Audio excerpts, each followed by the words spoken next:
In 1995, he was building makeshift tables and packaging boxes inside of his basement to get his new business off the ground. Night and day, he kept working at it, really to make sure that his customers got what they ordered, including even driving packages to the post office in his 7-year-old Chevy Blazer. Today, he's worth $170 billion and has 1.5 million employees at his company. This entrepreneur is Jeff Bezos, the founder of Amazon. So in yesterday's episode, we talked about the first step in my new fast results productivity system that I called Fuel, because you must first find the source of energy that's going to give you the energy to move forward quickly toward your goals. That has to come before anything else. Before doing anything trying to be productive, you have to figure out why the heck are you doing this and what are you after. So if you want to learn how to get the fuel to drive forward, which especially over the past month, I've found this the most important thing, to find that reason that you're going to drive forward and something that actually makes you want to get up and go every day, to where you have the new problem rather than you're bored. Instead, I don't have enough hours in the day because I'm so fired up to do everything I want. So listen to yesterday's episode if you want to learn all about that, because that is the first step in my new fast system. But now we're on to step number 2. So how does a single person who started packing boxes in his basement in 1994 build a company worth over $1 trillion? Or really, how does anybody build a massive net worth, especially in business? Because we all only have 24 hours in a day.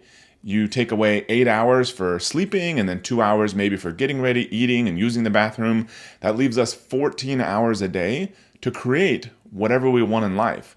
Jeff Bezos hasn't had 170 billion more hours to work than the rest of us. So what is the deal? Why was he so successful while most people don't accomplish a fraction of what he did? Well, there's obviously always a lot of reasons, but in part, the only way he could have done what he's done is by getting others to do work for him. He assigned work that he wasn't the absolute best at to others. So here's the strategy for the second part of the FAST system. If you want to produce massive results quickly in any area of life, but especially business, you can't time manage your way to more hours in the day. You can't try to squeeze every minute to be as productive as possible if you're doing everything yourself. Eventually, you just run out of time. The only solution after a certain point is to get others to do almost everything for you, because this gives you leverage. This is why Jeff Bezos has 1.5 million employees today, a lot of them working in the warehouses doing the same job that he was doing at the very beginning. So in terms of actually doing this, assigning work so that you can do what you're best at, first step is to capture all the stuff you need to or want to do in a single list. This is great for clearing your mind. I tend to have notes in multiple notepads. I'll have notes on my phone because I just take quick notes there. And so put all of this into a single list. My preference is to do this on paper because I find creating digital to-do lists, they tend to balloon because it's so easy to copy and paste and add that the list ends up being 72 pages long. But that's not everyone's system, so that's totally fine. As long as you take all the things you want to or need to do, put them in a single list. I recommend doing this at least once a week, really to clear everything out of your head. Because what I'm doing with the system is I've looked at the commonalities. So there's a lot of time management systems. There's a lot of productivity systems. There's been a lot of people that have been successful. So I've looked, what are the most common things the most successful people are using? And this is one of them. You got to take all the stuff out of your head, put it into a single place. Basic practice. This is also good, by the way. I can't remember where I read this the other day, but they were saying this is also good for sleep.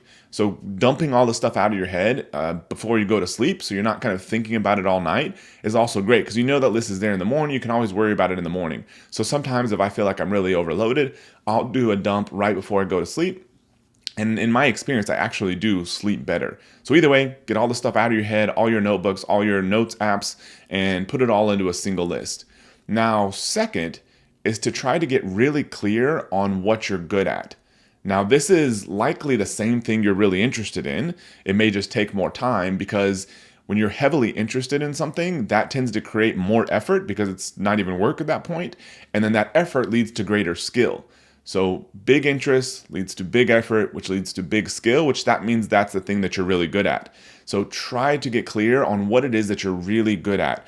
Jeff Bezos early on was just getting the business off the ground. That's what he was really good at. Then became really good at strategy, hiring really good people, pushing people to perform higher, and basically everything else got pushed to everyone else in the business. Also some ideation, though a lot of that came to other people as well. Now, this thing you're really good at, don't try to be perfect here. This is going to change over time.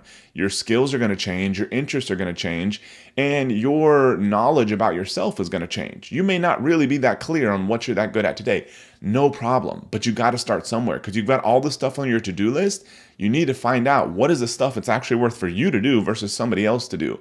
So do the best job you can. This shouldn't take more than a couple minutes for you to think about, okay, what is the things that really I should be doing? Because right now, as far as the people I know, the people I have access to, my interest, this is the stuff that I'm the best at.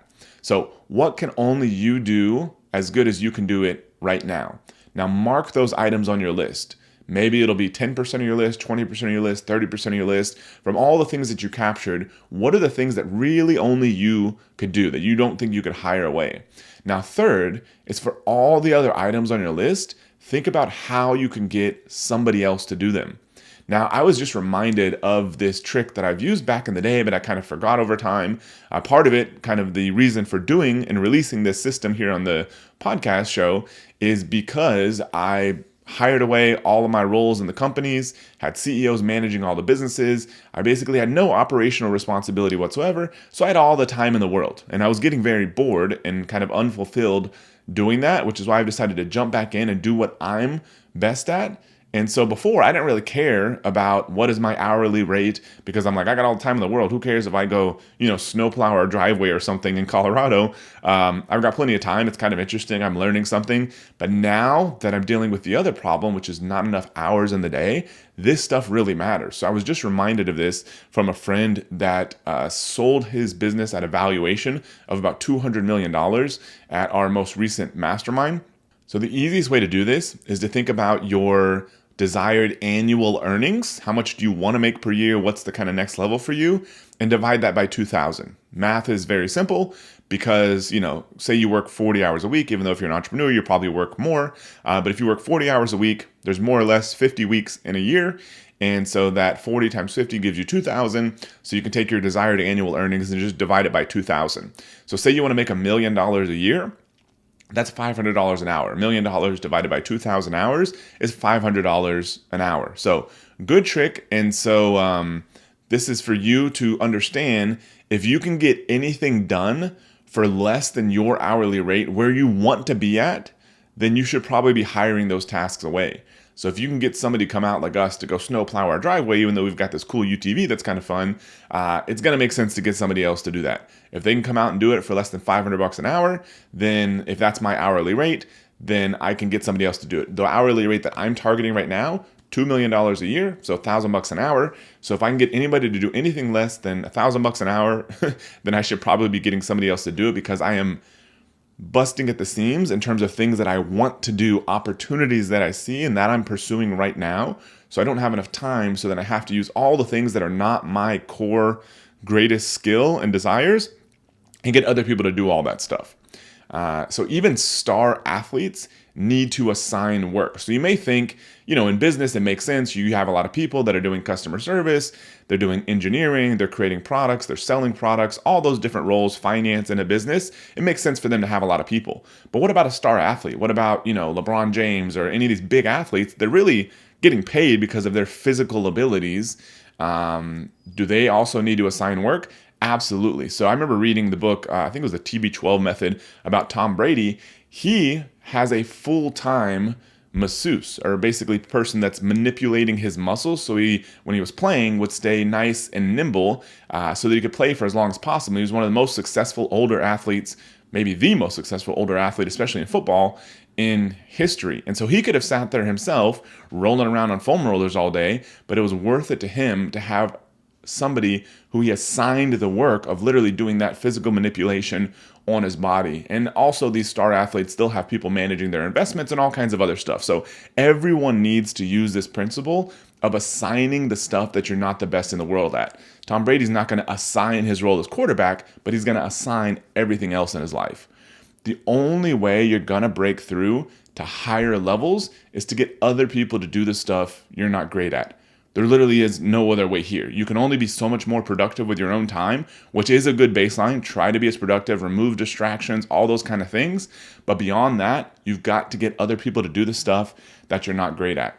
So far, we've covered the first 2 steps in my new fast results productivity system, fuel and assign. Yesterday was fuel, so go back and listen to that if you haven't heard it yet. Today is assign, getting other people to do the work. So the process is you capture all the stuff you want to or need to do in a single place. You get clear on the things that only you can do. You are the best at of all the people you have access to that you know right now. These are the core 10 to 20% that only you can do. Then you figure out your hourly rate, dividing by how much you want to earn in a year, divided by 2,000 for a rough hourly rate. Then you try to hire away everything that you possibly can that is on your list beyond the few core things that you should be doing.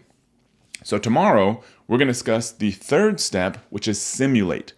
This is the greatest secret I've ever seen to produce faster results. That's a big statement, but it's 100% true. The greatest secret I've ever seen to produce faster results, far easier and with less stress. It's literally like magic, and I've used this in the past, but I've almost always underestimated its power. And so I keep reminding myself and keep using it, and it's absolutely insane. But I'll talk all about that tomorrow. So to get all these episodes and every new episode I release, basically sharing with you the stuff that I'm working on now and has worked in the past to sell $300 million online, run 3 8-figure companies, help people sell $10 billion online. So I'm trying to share all this stuff with you, what's working for me, what I'm working on right now. So please subscribe to my show on your favorite podcasting platform or on YouTube. And by the way, I figured out yesterday on Apple, I have 14 5-star reviews, I think. So I don't even know how to leave a review on Apple, to be honest. So if you're using iTunes or any of the other platforms, I guess, please leave me a review if you're enjoying this. That does help people find and discover the podcast. So thank you very much, and I'll see you tomorrow.